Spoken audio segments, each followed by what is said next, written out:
Hello and welcome to another pit stop video. This one is for Sailing Towards Osiris from Daily Magic Games, designed by W. David MacKenzie and playing 2 to 5 players. So the story here is that the pharaoh has passed away and he didn't leave any children. So us as the players are going to be the governors of the land, and we are going to vie to become the next pharaoh. The way we're going to do this is by honouring the pharaoh as his funeral barge passes down the Nile, past the territories, etc., on its way to the final judgment from Osiris. So let's have a look at the board. So here we have the funeral barge of the pharaoh himself. Now that is going to be pretty much our round marker, and it's also integral to how we play the game. So there are 4 sections to the river, as you can see, and as the funeral barge moves down there, that depicts the rounds. And when the barge gets to the final section, that's going to be the last round. So along the side of the banks here, on each of the sides, you're going to have different resource collection points. So you've got your brick here, you've got your ore here, and you've got your food or corn or wheat or whatever it is there. Now there we're going to be where you collect most of your resources, and the idea is to collect those resources to essentially build monuments. So you've got obelisks here, you've got a sphinx here, and you've got pylon here. So how do we go about doing this? So there are a number of actions that you can do, and obviously the first one we're going to talk about is harvesting resources. So first off, we're going to show you how we get the workers into our hand. Now we draw them from this bag, and what happens is you draw the number, depending on the player count, of workers. So I've drawn 3 here. They go straight behind my player board. Now there are 2 different types of worker. You've got your basic worker, which is just a solid colour throughout, and you've got your specialist worker, and as you can see they've got a white headdress and bottoms on them there.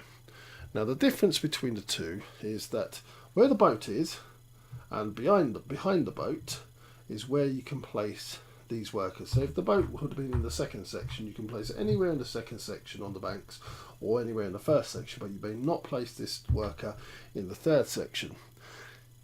The difference here with the master worker, the specialist worker, is he can go, or she can go beyond the marker. So they can go all the way to the end, right from the start, and activate that. So when you do place your worker in an action space, they not only collect the 2 that they're on, but they collect the adjacent 2 as well. So this guy's here is going to collect 4 ore, and that's going to go straight behind your player screen. Next up, there are other action spaces on the board. There are these city spaces here, and here, and etc. Now if you place in there, you're going to be able to take one of these city cards, and what they do, they're twofold. You can have the resource depicted on them, so this one is here is 2 brick, or they give you a special power to use, and they're for use as a action themselves.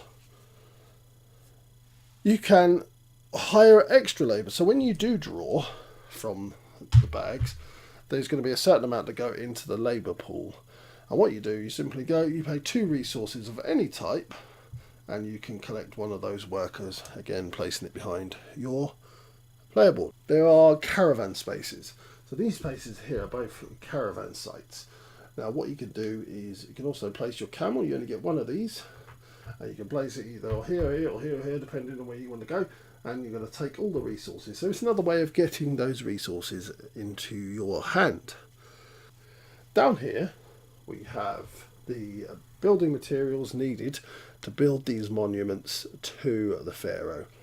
Now the way you do that is you pay in all the resources and you mark that as taken, so nobody can go in there now. I've paid the resources for that pylon or this sphinx or indeed this obelisk, and they are ready to be built.